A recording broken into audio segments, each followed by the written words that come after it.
Right. And again, a lot of those people aren't competitors. They don't want to compete, but they are They're fit. They're very fit. Again, they got their For the record, we came in last. Sorry, when I stepped away, did my performance? I did not come up. Yeah, it was extremely underwhelming. Yeah. Welcome to the Best Hour of Their Day podcast with your host, Jason Fernandez. And me, Jason Ackerman. With more than 20 years in the business, As both coaches and affiliate owners, our passion is to help create world-class affiliates and coaches by building better boxes. Welcome to the best hour of your day. Welcome back to another episode of Best Hour of Their Day. Ackerman, Fern, Marcus, and today our special guest, owner of CrossFit Jaakarhu, Mike Winchester. Silent J. Co-owner. Mm-hmm. So I didn't know it was a Silent J. Yeah. Well, Mike prepped me. He said it's like Ron Burgundy. ooh. Soft J. Yes. Soft And J. I immediately Jogging. understood. You apparently just run for extended periods of time. I immediately understood. But today we're going to dive into at least one topic, and that topic is Mike de-affiliated. How long ago? That was over a year ago. So it was like not this past summer, but last summer. I think last July. So about a year and a half. Probably had to do a little bit with tweet gone bad. Mm-hmm. So we'll dive a little into that. Yeah. And also, potentially talk a little bit about having a pretty competitive box and still running a strong affiliate with a great community, because not many people can pull both of those off. So, but let's dig into opening the box. You opened in 2014? Correct. Fall of 2014, October of 2014. Jess Estrada, Coach Estrada, and I had been coaching together for a number of years, 4 or 5 years, at another gym, and we decided to do our own thing. So we did. We started CrossFit Jaakarhu in October 2014, and here we are 7 years later. Currently, we are the Karhu training company, but as we'll get into in a little bit, we have plans on re-affiliating. Well, and I understand this, but maybe for Fern and for Marcus, can you explain Jaakarhu? Because I get it. I mean, not for me. I know what it means. He's a smart yeah, one. I know what it means. But these guys, probably Is it Jewish? Is it a Jewish word? it translates to shalom. Yes. From the ancient. Right. So what we were starting our gym, and one of our founders was she had Finnish heritage, Finnish lineage, and we kind of took that and decided to go with it, but we were looking for a word that we could connect to that meant something to us, and so we kind of landed on Karhu. Right, we were going to be Karhu CrossFit or CrossFit Karhu, and then when we proposed that name to CrossFit HQ, or I guess their home base now, home office. Sorry, home office. they were like, nope, you can't have that name, and we never got an explanation why, but I can only assume it's because there is a Finnish apparel company called Karhu, which is internationally trademarked. It's actually right. Carhartt. Yeah, that's that. That is not a Finnish company, but yeah, same idea. And so it would be like, having CrossFit Nike or CrossFit Adidas or CrossFit, big name brand. Or Best Hour CrossFit, something like that. Something like that. Big brand. Yeah. So we went through the list of Finnish words that were similar, and we landed on Jaakarhu, which is polar bear. And so we kind of were like, what? That's silly. It's got dots over it, and it's got this weird thing, and nobody's going to be able to pronounce it, which nobody to this day can pronounce it. We can't even pronounce it. Well, we're changing that today, Mike. Yeah, we are changing that. So that's kind of how we landed on that, and we've kind of built a lot of our box, a lot of the stories that we tell, a lot of the things that we do kind of around that imagery and that way of thinking. Hence the polar bear. Hence the polar bear. On the wall. The polar bear in Texas. Let's dive right into it. You cool with that, Fern? Yeah. Let's dig right into it. Let's do it. So, tweet gone bad goes out, which for reference, Coach Glassman puts the tweet out there. It's Floyd 19, etc. A lot of box owners got upset about it. Some rightfully so, depending on your take on it. And many box owners immediately de-affiliate. And Fern and I kind of joke, did you de-affiliate or did you send an email? Mm-hmm. Right? Like, if you owned your affiliate and you had paid your dues, you're technically still an affiliate. Mm-hmm. So before you tell us, the chain of events that happened there, you see, what was the first thing that happened? You see the tweet? Oh, I mean, the first thing that happened, I mean, really, so, yeah, the tweet was honestly, it wasn't the thing. It was essentially the last straw. It was the straw that broke the camel's back. Truth be told, Jessica and I had been discussing de-affiliating for a year and a half before all of this went down.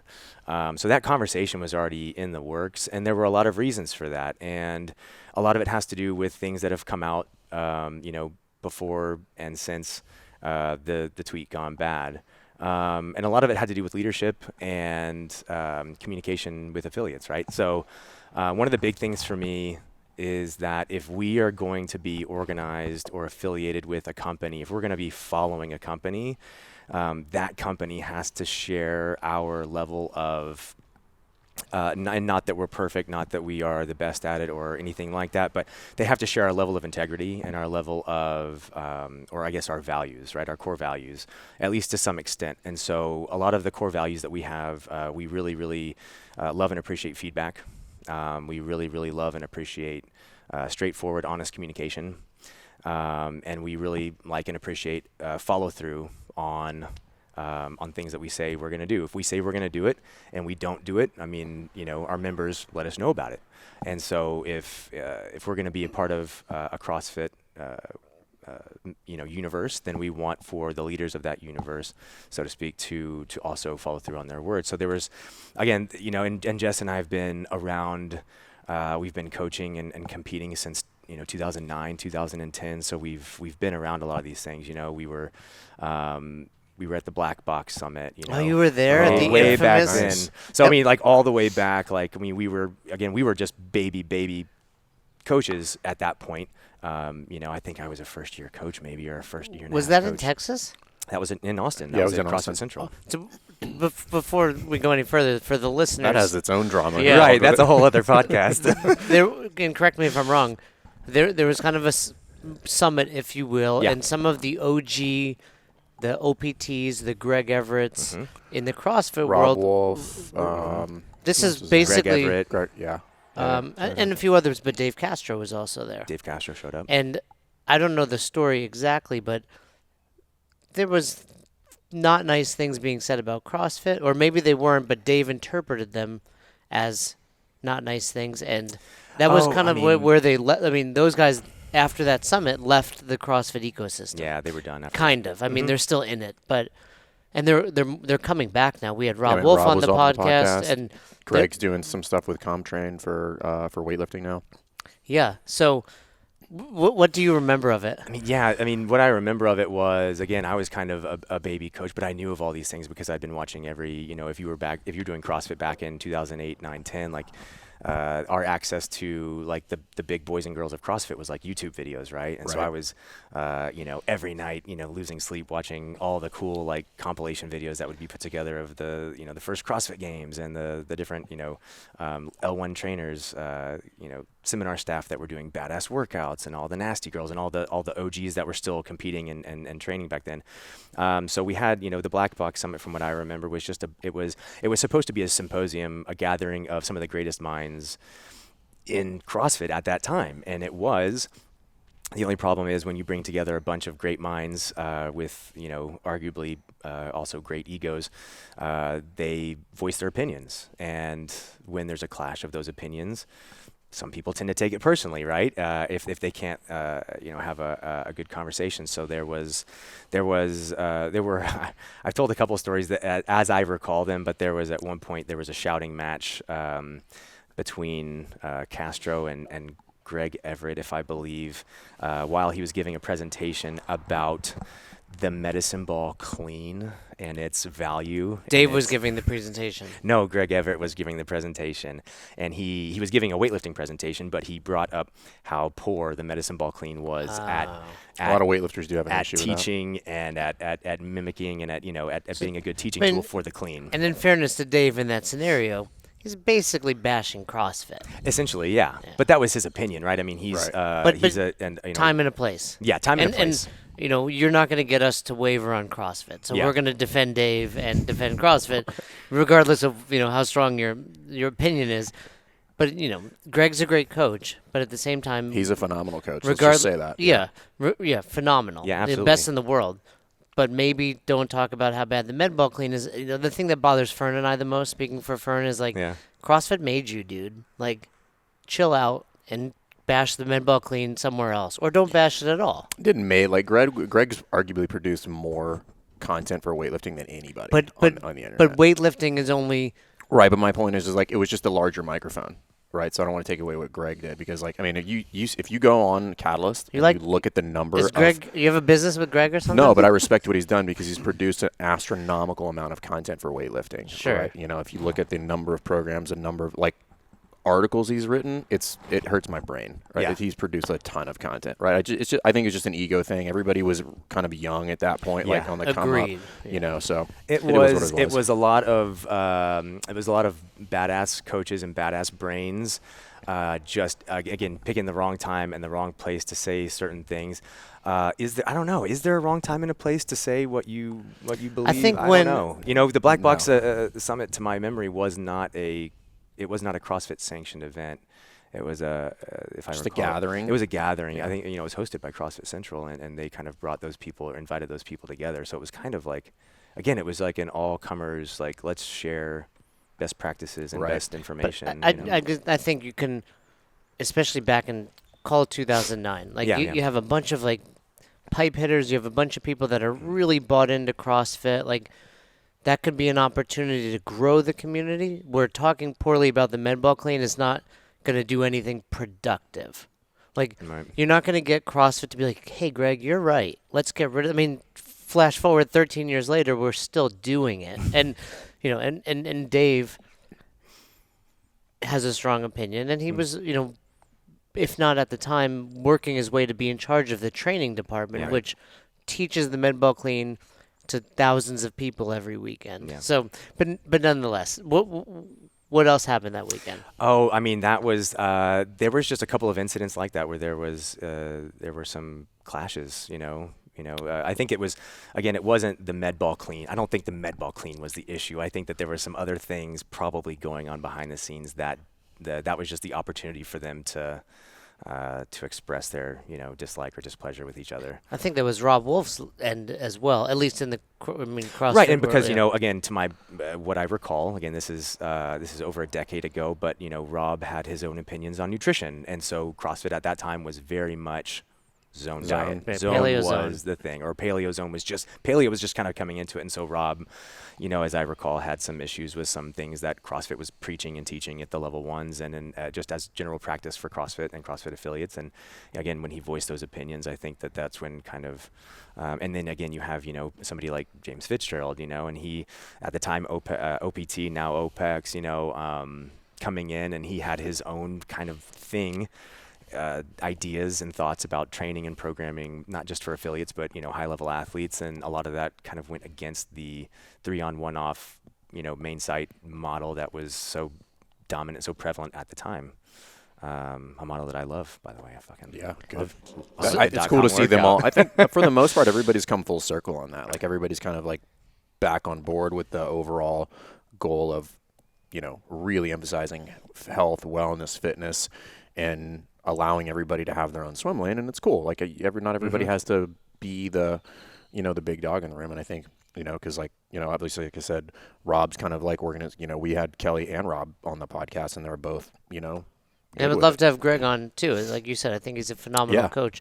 And in fairness, like playing devil's advocate, 2009, I think CrossFit was just constantly still under attack. Like, this is dangerous and this is bad, and it's like, you just have to have your hands up defending yourself so much. There probably was a middle ground that we could have reached back then to avoid that, but hindsight being 2020. So, did you actually let your affiliate lapse? Yes. Okay.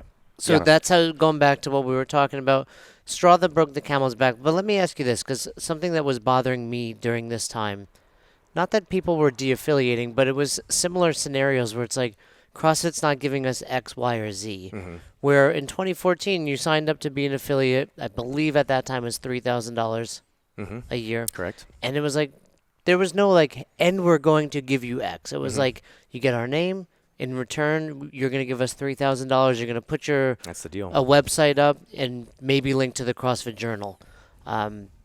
So with that being said, you say it was the straw, but what were the expectations that weren't being hit? Because that was the big thing. Like, we're not getting all of this. And it's like, but no one told you would be. Yeah. Or were there expectations? No, there were no expectations for us, right? So like, and the start of the conversation for Jessica and myself. And by the way, Jessica's your wife. No, Jessica is my co-owner with the affiliate. Okay, so the co-owner. Sarah is my wife. She's over there. Okay, so Jessica she just walked by. Okay, got it. Jess Estrada that you mentioned. Jess Estrada, co-owner, but Sarah's your co-owner. wife. Sarah's my wife. Jess is my work wife. Sarah's my actual wife. And all three of you make a full-time living on this affiliate. Yeah, so we have 5 coaches here at the gym. We have myself and Jessica, and then Taylor Deering, and Stephen Harris, and Sarah Moltz. Sarah Moltz Winchester. Okay. Sarah Moltz Lynn Winchester. Winchester. She hasn't That's figured your out wife. what she's going to Okay, do. yeah. So, one foot in, one foot out. Yeah. That's right. We just got married almost 2 months ago, so she's still. Oh, well, still congrats. figuring it out. Thank you very much. Congrats Yeah. and sorry. She's Apologize. like, there's a break-in period here. You've got to give you a trial. As 3 married men, we Yeah. can give you plenty Now of for it. advice. Don't listen to mine. Listen to these two. So, you're having that conversation with Jess. Yeah, and so the conversation really started like what, again, there were some things that I had seen in the interactions that were happening between affiliates and HQ. I'm just going to say HQ because it's what That's I fine. know, and that's what it was at the time. And it was like affiliates were getting on. There's a couple Facebook affiliate owners pages. I'm sure y'all have been on them. They're very fruitful. Very fruitful. Not I'm positive. I waste a lot of energy arguing with dumb people in those Which groups. floor scrubber should I order for my box? Fit, Eat, or Kill Club. Let's ask Fit, Eat, or Kill Club. That's true. And so what I was seeing is that when there were people that actually had some legitimate feedback, like, hey, what do you guys think about what CrossFit HQ is doing with this? And a lot of times it's about the games and things, but a lot of times it's about affiliates, right? And it was feedback, and feedback, as far as I like to think of it, is usually it's neutral, right? It's not good or bad. It's just what you can do with it. And so people were giving legitimate feedback, and they weren't just complaining. It wasn't just like, CrossFit this and CrossFit that. They were giving good examples of things that CrossFit could do to move the movement forward. And what they were getting in return from higher ups at CrossFit was, well, you don't like it? Well, get the fuck out. Mm-hmm. You don't like it? Well, we'll just take your affiliate away. That was my model. You don't like it? Well, it really was. Like, that was the trickle-down effect. I was like, that's what CrossFit says. That's what I should be doing. Yeah. And I looked at that, and I was like, man, if a member at my gym came to me with feedback, and I responded in that way, defensively and with no, real concept of how to take that, they would just leave. And if I did that enough times, enough people would leave, and I wouldn't have a CrossFit box. I wouldn't have a gym. And so I started, and this is 3-4 years ago at least, and kind of over the years there were repeated incidents like that. It's like, again, I'm a big Dave Castro fan, but the way that he would kind of interact with some of the athletes at competitions, or the way that he would kind of operate, sometimes it just kind of rubs the wrong way. Mm-hmm. And enough of those incidents happened where I saw legitimate feedback, legitimate questions from legitimate affiliate and affiliate owners to HQ, and it wasn't that they weren't, doing these things, because they don't have to do anything. It was that they weren't even entertaining the feedback, and it was almost like an affront to them to even have to see that affiliates mm-hmm. weren't happy. And so that went on year after year, and it got to the point where Jess and I basically said, man, do we need to be around this? Do we need CrossFit HQ, or does CrossFit HQ need us? And it got to a point where, for us, we just didn't feel like we needed to be. We love CrossFit. I mean, mm-hmm. we use it. We preach it every single day. Like, it's what I cut my teeth on. It's what she cut her teeth. It's what all of our coaches, it's what we love. We've had, regional teams, and we do the open, and our gym members love the open. We're fully bought into every single aspect of CrossFit. It was just that leadership issue that we just had. It was the sand in our shoe, so to speak. And so it got to the point where we decided, hey, we don't actually need CrossFit to be a successful gym. anymore. CrossFit might need us more than we need them. Then the tweet gone bad happened, and I was like, you know what? Again, we take so much pride and so much care with the ideas that we espouse and the things that we say and how we present. You know, we just went through fucking COVID. You know, our gym could have closed like a lot of gyms did. Right. And so we had to, the messaging that we had to put out to our affiliate members was so crucial. How we handled it, what we said, what we didn't say, how we said it. And so after all of the time, I mean, we were like, I would write a newsletter and I'd send it out to the coaches. They'd give me feedback. I'd maybe rewrite it, change a word here, change a word there. And so it was a very painstaking process. And then to see Glassman get online and just, you know, send out a tweet. Obviously, he didn't think about it. He obviously thought it was witty or productive. And it wasn't particularly witty. It didn't add anything to the conversation. It didn't move anything forward. It's not going to change anyone's mind about anything. And I said, man, that's so careless. And that's just so silly and just so why? You know, why? And so that was when I was like, let's do it. So couple quick questions on that note. One being, you know, the tweet goes out. What percentage of your members do you think were actually aware of that tweet going out? At first, none. Right. At first, nobody. That was always my contention. I was like, nobody's reading that stuff up. But I'll tell you what. So we have Jonathan Haynes, who works at HQ. He helped us start the gym, got us up off the ground. He ran our social media and our media department. Oh, he was here when you guys kicked off? Oh, yeah. Oh, okay. Yeah, he was my roommate for the better part of 2 years plus. That's cool. He worked with us before, and then when we opened up the gym, he came on and worked with us, and he was still kind of, you know, I wouldn't say getting his feet wet, but because he had been getting his feet wet with the games and everything back in, like, again, 2009, 10. Yeah, he's been with the company for a long time. Yeah, very long time. Yeah. But he helped us start the gym, and he ran our whole media department for the first 4 years. And so he had moved on. HQ had given him the position that he wanted, so he had left the gym. And so, you know, it was like, you know, communicating with him. I got on the phone with Chase Ingram. We had a long 2-hour conversation. Simply because he was another box owner? Simply because he's in their box owner. Yeah. Chase and I have been friends for a long time. We often, not often, you know, once or twice a year, we'll get on the phone and just bullshit and whatever. And I wanted his take on it because, you know, he's obviously an OG. He's obviously, you know, knows what he's talking about. Seminar staff, games, you know, broadcast, does media, all that. Broadcast, yeah. So I wanted to get a couple different, you know, field a couple different opinions and points of view on that before really kind of making any decisions. But it wasn't that the members follow Glassman on Twitter or anything. It was that bigger media started picking up on it. Gotcha. Yeah, it went from there and it started to spread. Yeah, and so that's when a couple of our members, Jess and I had already made up our mind. We made up our mind that afternoon. And, you know, I saw a lot of other gym owners. There was like the gym owners that, you know, de-affiliated, and there was the gym owners that were like, no, we're staying. And so the gym owners that were, you know, no, we're staying, I saw a lot of them come online and say, oh, if you de-affiliate, it's a knee-jerk reaction. You know, it's an emotional snowflake. You're just a snowflake. You just can't, you know, you can't take a joke. And for us, I was like, man, no, it's not that. It's like, it's not a knee jerk at all. In fact, it's been in the work for, you know, well over a year. Well, that's where I think there was probably there's probably 3 camps of people there. There was people who weren't really happy, but that was how they cut their teeth. And they're like, they had kind of started moving towards, you know, athletics or fitness or whatever their other kind of alternate brand was going to be. Mm-hmm. And for that, like, I didn't fault anybody for that. I'm like, you were kind of trying to make your own brand anyway. So it's like, okay, you can't fault anybody for that. Then I do think there was a huge group of people that just felt pressured to leave because that ball started to roll and they're just like, boom. And the only reason I think they was pressured is because I saw a lot of the posts that people were making. They were just copy paste. There's like just across all the gyms. I was like, that's not your voice. Like, you didn't think that through. Mm-hmm. And then there was other people that die hard. It's just like, it's not that big of a deal. And I was like, well, you could have a blend of all of these, right? Yeah. It's just like, this could have been the straw that broke the camel's back, and this is an appropriate time or timely thing to push you over the edge. Mm-hmm. You could be knee jerk, or you could be, you know, downplaying something that's pretty, you know, we chose to stay, but I didn't think it was not a big deal at all. I just said, I'm just going to wait. I'm not going to make a decision right now because I don't need to make a decision right now, but I am going to wait and see what happens. And it only took a month. Everybody forgets to realize like how quickly that transition happened from like that until like there was a sale happening. It was like 30 days. I think within a week, it was Dave crazy. was put in as CEO. Yeah. A week later, he was out. Yeah. But and I do want to give Mike credit. Like, I think you've expressed it well, and maybe some of the other affiliates just didn't express it well. but many came off, like I said, as entitled. And it was like, we're not getting anything. Yeah, that's what you signed up for.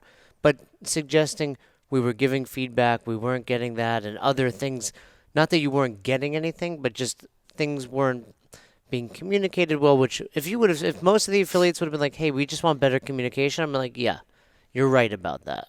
And I think that's a very valid. Yeah, and we were at the 10-year gathering, and it was quite obvious then, and that was what, September 19-ish? Correct. Yeah. You know, in Whistler.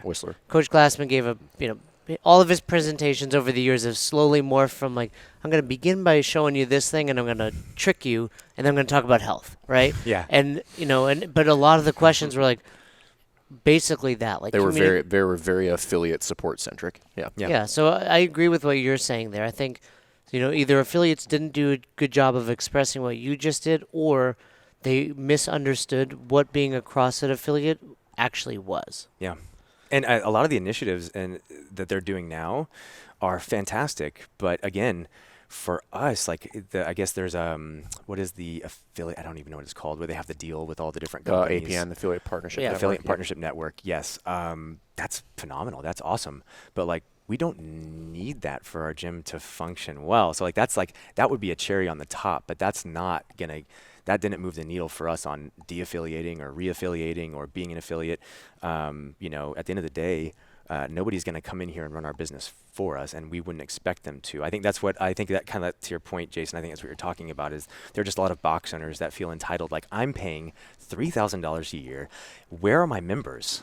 Why aren't you providing? They're misunderstanding the core agreement. Yes. And engagement that they are a part of. Yes. Right. And I think that for a long time, a huge majority, or not a huge majority, a huge percentage of box owners in the industry had that misunderstanding where they're like, well, what am I even paying for? What? So they have my name on it. It's like, no. This is a licensing thing. You're using their name and you're on their site. And that's actually a great deal. It's a steal. The price. If you talk about probably the most recognizable fitness brand on planet Earth. One of the lowest barriers to entry. Yeah, correct. You look, if you compare this in any other licensing deal with a company of this scale, it's a drop in the bucket. And I think that when you started seeing the people in that camp who were like, well, we weren't getting anything anyway, and they kind of start turning around and kind of like bashing, like, well, it's like, oh, what is this anyway? It's like we're all doing CrossFit anyway. We could just do it without it. And it was like, well, hold on. You're just misunderstanding what this was all about. And you, like Ackerman said, I think you articulated that very well. This was something that was a different conversation for you guys. Yeah, and 100%. I think that conversation is extremely important, because I think that is what is going to help drive all this forward. Moving forward, is that they are now actively looking to address and resolve a lot of these core concerns. I had the same experience when I was a box owner myself, and that it really felt like an us versus them. And I'm like, aren't you supposed to be like my support system? And it felt very combative. We would get in trouble. We get like cease and desists about like our website or whatever. And it was just like, how about an email, like a friendly email? And so I totally get how that snowball got into motion for a lot of people. Yeah. But what was it for you that actually had you then now decide to re-affiliate? I mean, just kind of like, you said you were going to sit and wait after Glassman had his tweet. And so that was essentially what we did. We decided to take the action because we had been talking about it, and it just felt right for us. We put out our statement. We put out one statement on Instagram and mirrored it on Facebook, and we were done with it. It was like, that was it. What was the statement? I mean, we could go back and read it, but it was essentially, I don't remember word for word, but it essentially said, based on these things and a history of other things, we're choosing to de-affiliate as of today. We'll no longer be a CrossFit affiliate, and that was it. I mean, it was very cut and dry. We didn't get into the details of all of the experiences that we had with, and to CrossFit's credit, they helped us through a lot of different times in our CrossFit career. Namely, when we were just getting up and running, they helped us with a legal situation, and so they were like, I mean, they had come through for us on many numerous fronts. The first year, 2015, we hosted an open workout that was a career highlight for us. That's mean, awesome. It was You were one of badass. the, they showed up. Who was here? 15.2. It was 15.2. It was thruster or overhead squat pull-up workout. It was the ascending ladder. Yes. I want to say Kalipa. No, it was 2 females, and I can't believe they're badass female CrossFit. That's what you had to buy. That was a buy-in for the next round, right? You had to finish that 3 round, you get a minutes, break, and like just kept 10-10, going. 12-12 twice. And so we had. The I gym almost made it packed. that year. Yeah, It it was one of those So rounds. what, the open? I almost did the open night. Finish that sentence. Almost made it. Yeah. So to watch. But a couple other follow-ups on that. Did your members care? Did they even respond to it? Some of them did actually care.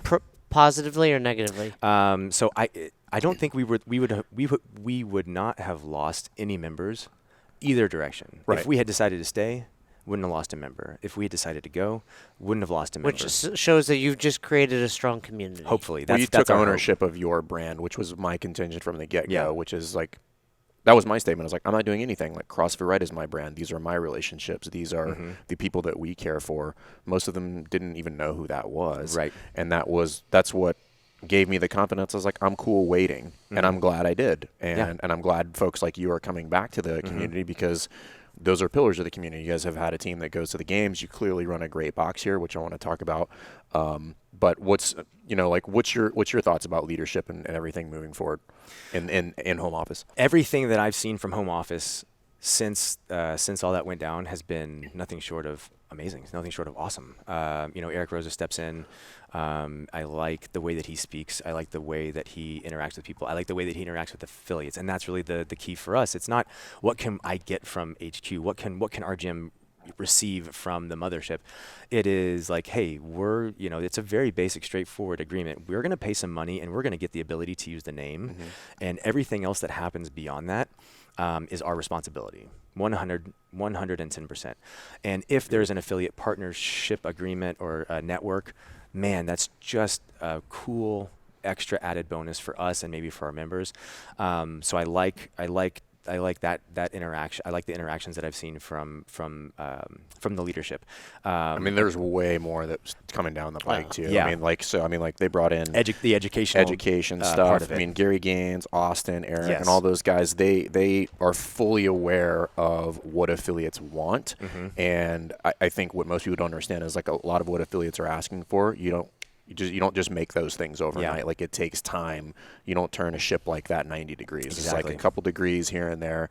But I think people are going to be pleasantly surprised with the stuff that will be coming out over the next 18, 24 months probably. Yeah.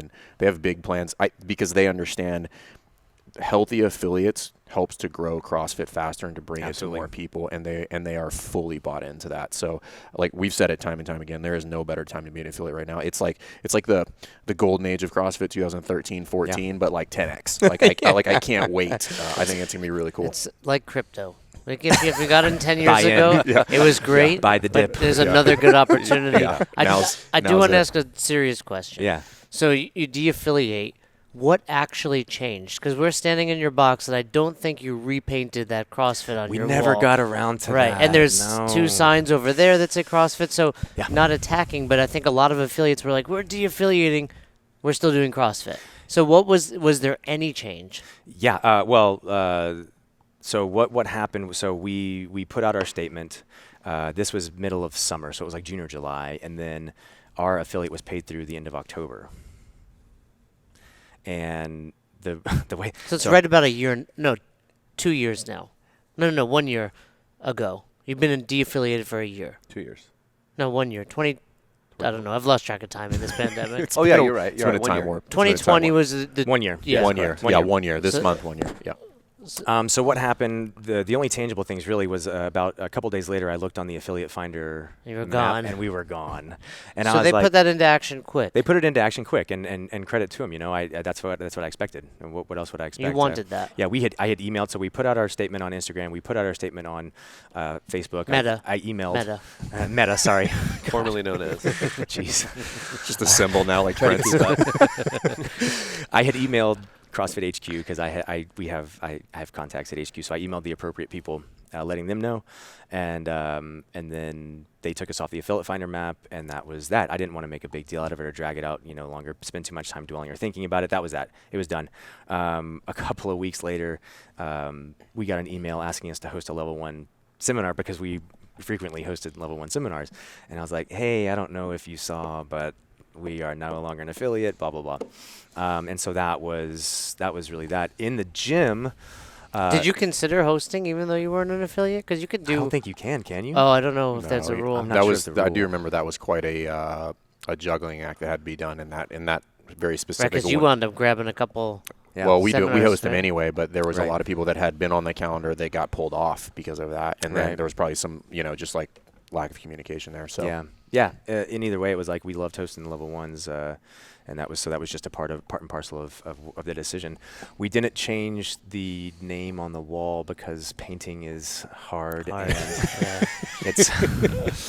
But yeah, I mean, in terms, I actually, Jess and I wrestled with that because inside the gym, when we talk about, I mean, today is a workout that I came up with based off of an open workout, and we frequently program hero workouts and benchmark Well, workouts. did you do and the girl open? workouts. We did the open. We still did the open. We weren't able to, So what about your competitors? What did they do? can you not register as a we team? had to if you're not? video. The only way that you can As an have your- individual, basically doing it in their garage. Yeah. So this got was it. yeah. Okay. So they Right, would right, show up with right. the cameras and we'd set them up. But you couldn't and validate scores. We, or- we yeah, could right, not. okay, That was okay. the first year So- in all of our years that we couldn't validate scores. So Where's that line? Because just because you don't have the name CrossFit Mhm. doesn't mean you're not a CrossFit affiliate.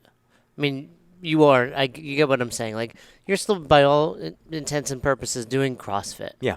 So what did that really mean for you? Was it just, hey, we don't want to have this name on our? basically, yeah. Okay. Because again, I love CrossFit. We love CrossFit here. There's nothing wrong with the methodology, and there's nothing wrong with CrossFit home office or HQ. There's nothing wrong with the a lot of the structure of CrossFit. It was really the leadership that we didn't. And the leadership came with the name, and the name came with the leadership. So when we wanted to separate ourselves from that, we kind of had to separate ourselves from the name. But it would be like, I don't like the NBA, so therefore I can't shoot hoops at the park anymore. It's like, no, like we're still going to promote CrossFit. Is that why you didn't go to the NBA, Fern? That's was the primary reason. Yeah. Nothing to do with the fact that you're under 6 feet. Yeah. He was Nothing to do with Division that. One. Division Nothing to do One. with the fact I mean, that I'm 5'10" and Insert white. Yeah. B-roll of me hitting that 3-pointer, Nate.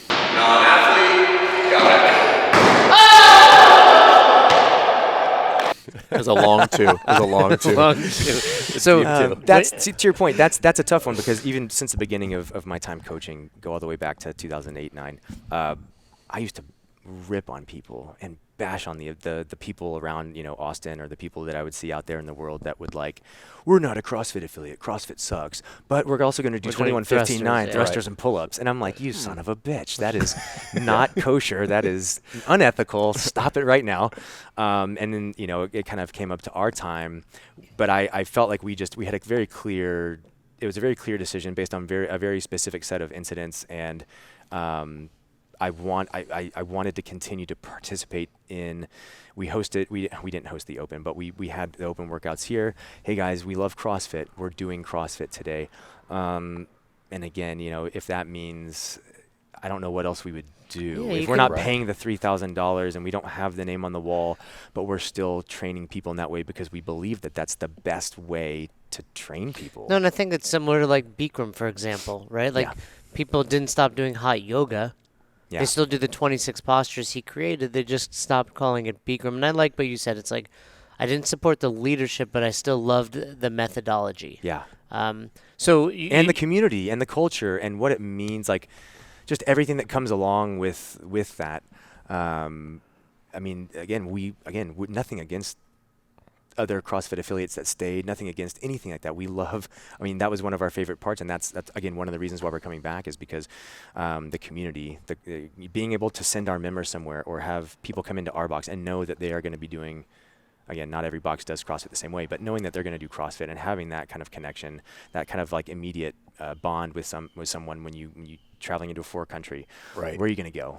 Yeah, it's like You're going to go to a CrossFit right. affiliate. Well, it's the fastest way to make friends if you Exactly. move somewhere. Yeah. Yeah. And I kind of want to talk about the community because what it looks like you guys have done really well here is have that blend of he's got to go pee. have to go pee. Keep Yeah, talk yeah. amongst yourselves.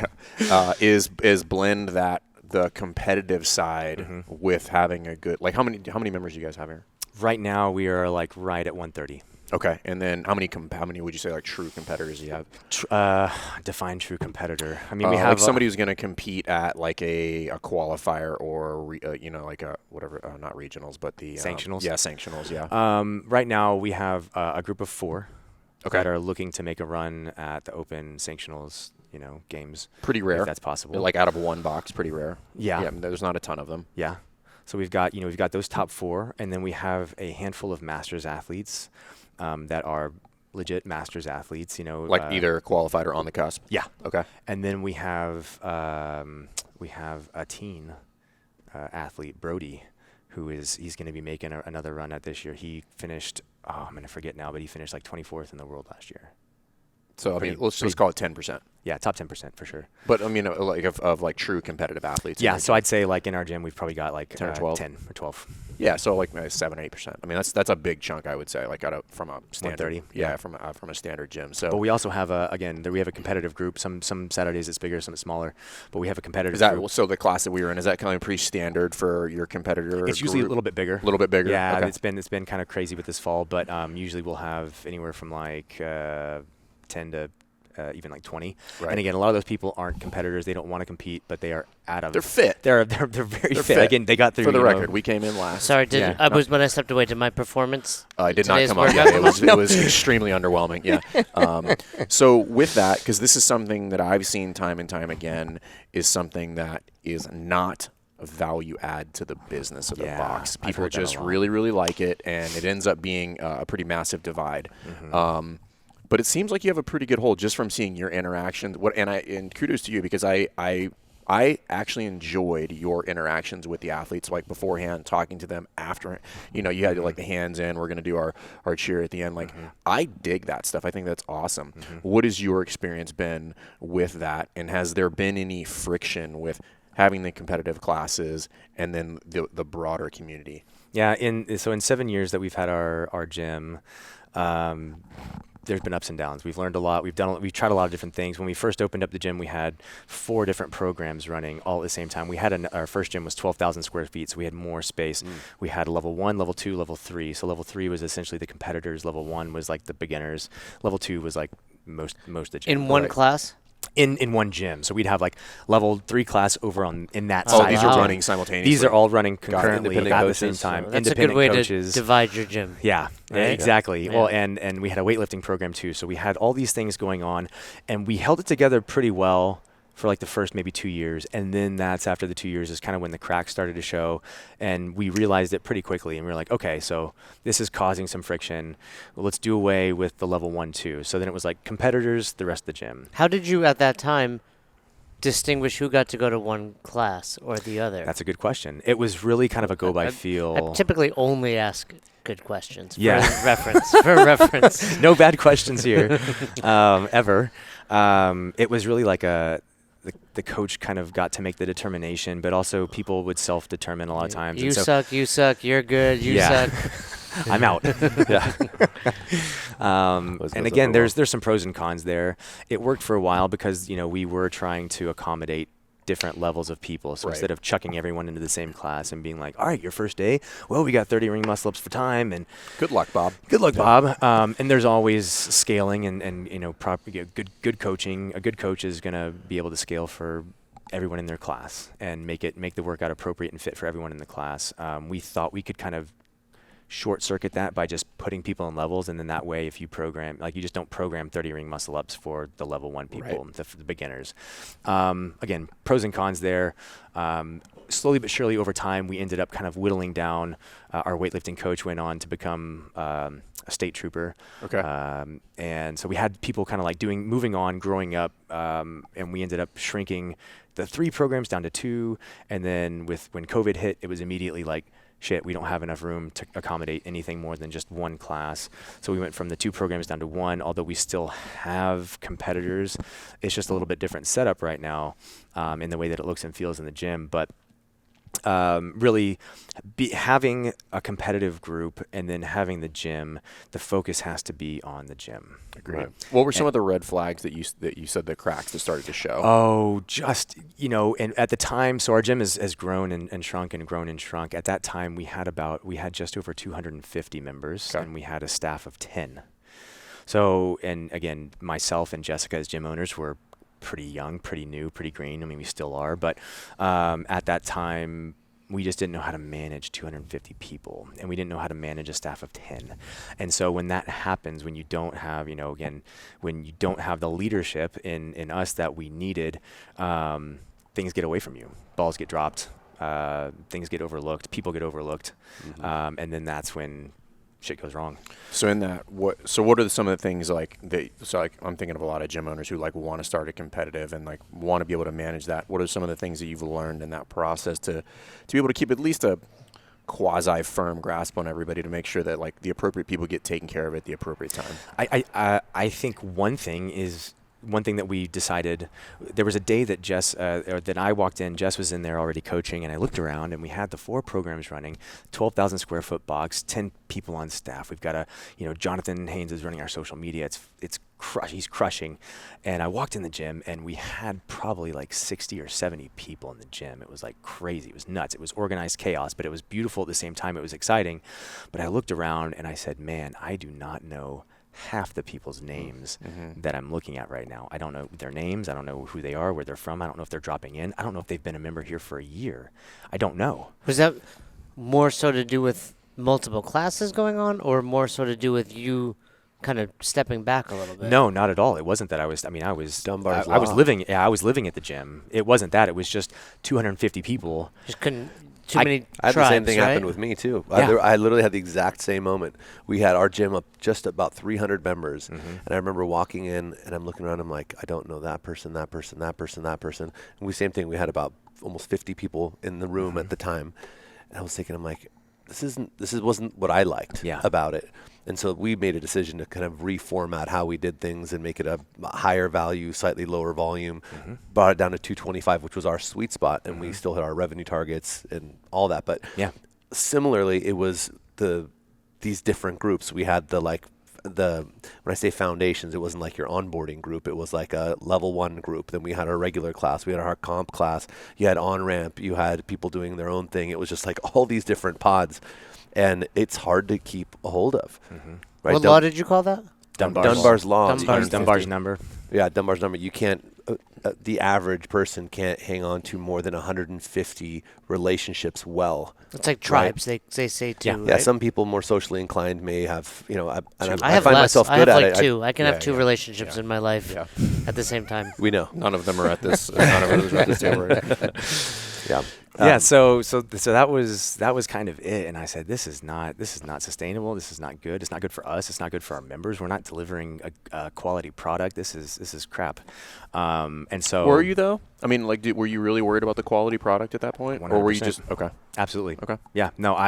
The goal from day one has always been and only been to deliver the highest quality product for the people that are in our space, and so over the years, that was kind of like that was like the point where I was like, something's going wrong here. This doesn't feel right. Doesn't look right. And then we shifted from that over the years. Coaches started kind of fading away, going away, doing other things. Membership kind of started to dwindle, and we got to a point where we were at 150, and we had 4 coaches, and we found ourselves here at this second location. Our first location, the property got sold, and they're redeveloping as they are doing everything around Austin right now. And I said, man, this is great. I know every single member, first and last name, know them by face and name. I know something about them. All of our coaches are very tight-knit, very close.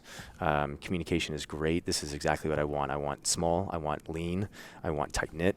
And so this is what it's evolved into. So and we still have our competitive group, but it's just the gym is the priority. The members are the focus. With the communication, what are some things that you've figured out to keep that communicate? Because I find that most gym owners, box owners, affiliate owners specifically, struggle with the communication, not just to the members, but with their staff. Like they're not on the same page. Yeah.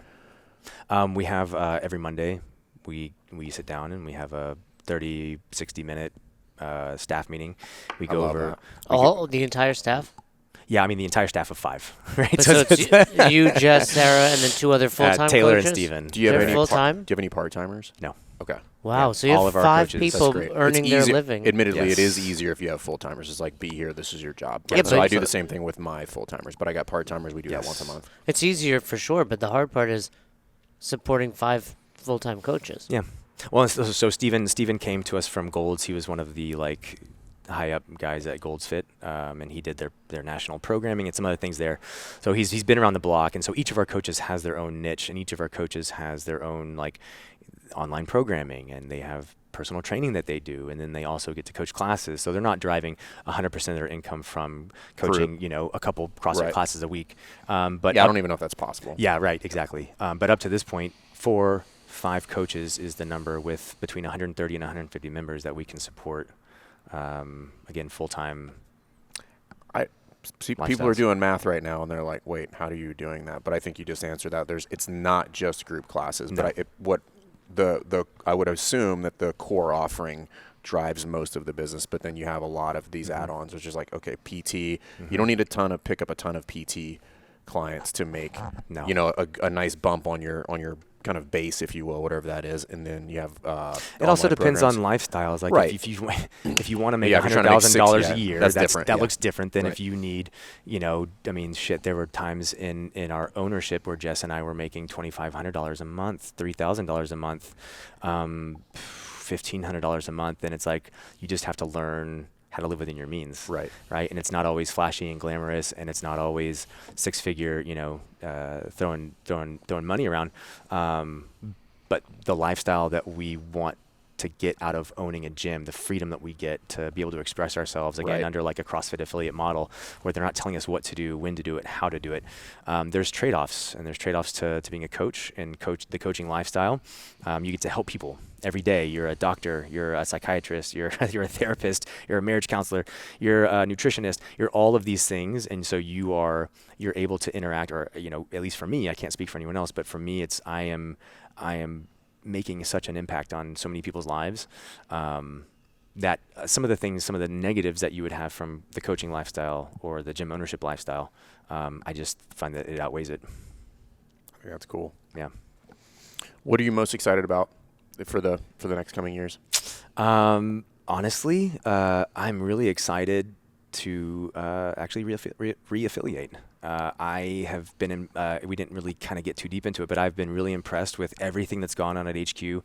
Jess and I had a just about an hour-long kind of like Zoom call where home office reached out to us and discussed, what happened, why, what did we think? It was like the proactive. Yeah. That's great. Who were you Zoom. with? Jordan and Holland. West Coast, Jordan yep. Holland Yep. and man, I'm gonna forget the other gentleman's name. Mike? What's his Maroney? name? Yeah, it's Mike Maroney. Yep. Yep. And so again, it was like, right, they're listening. Like not only are they accepting feedback, but they're proactively reaching out for it, which is something again that we do with our members. So when something that we do and value is reflected in the people that we're looking to for, again, not for leadership or advice or guidance even, but just if we're going to be a part of this organization, I want to see that coming down from them. And I'm like, all right, this is all positive. And then I start to see, other things happening, the communication aspect, newsletters and things coming out from HQ. I start to see that there's this big, and Glassman was making this push on health long before any of this happened, bringing in the doctors, Precision care. Yeah. Yep. So there's a bunch of these things that have kind of been bubbling up and in the works, but I just feel like everything has kind of been catalyzed and is moving forward at a much more swift pace now because of the leadership that's come in. They just have a different, again, not that, Glassman founded CrossFit. He got it to where it was for many years. I mean, I met him maybe 2 or 3 times just off the cuff, but he was, again, somebody that I really looked up to. It was like, this guy has done such an amazing thing, and nobody can take that away from him. But I do think it was like he got to a point where he needed to hand the reins off if this thing wanted to really grow into what it's gonna, what's gonna become it was like a macro version of like affiliate ownership, which is like you get to a certain level, and then to go to the next level requires you to either acquire a different set of skills or hire a different set of skills. And this was just a complete transition. But when you look at the hierarchy now, you have people that have like legit C-suite skills that are coming in. Like this is based on growth, education, communication, like improvements, process improvement, all that kind of stuff. And that's why I think it's so exciting. You know, like the affiliate partnership network, you know, if people haven't looked into that, like, you know, not every gym needs that, but at the long run, it can save you, because you guys have 1, 2, are those big ass fans back there too? Yeah, so you guys have 5 big ass fans in here. I think they're like 27% off if you go through the affiliate partnership network. So it's not always going to be a revenue maker, but it's going to save you some money. I mean, 5 big ass fans isn't cheap. I mean, right, that's a years of affiliate fee right there. Yeah, or it's a bonus for a coach. Right, exactly. You know, so they're looking into all that, and I think it's like anything else. Like some of the initiatives will be swing and a miss, and then they'll have the second, you know, iteration of them, and I think everybody will benefit. Again, it's a business. It's just a much larger business, but it's the same thing here. It's just like try again, throw spaghetti at the wall, see what sticks.